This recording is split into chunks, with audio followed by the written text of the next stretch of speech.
ఏం పిల్లది ఎంత మాటన్నది ఏం కుర్రది కూత బాగున్నది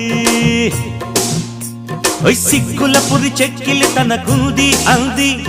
చెక్కిలిపై కెంపులు నా సొంతం అంది ఎక్కడ ఏం చెయ్యాలో నేర్పమన్నది బాగున్నది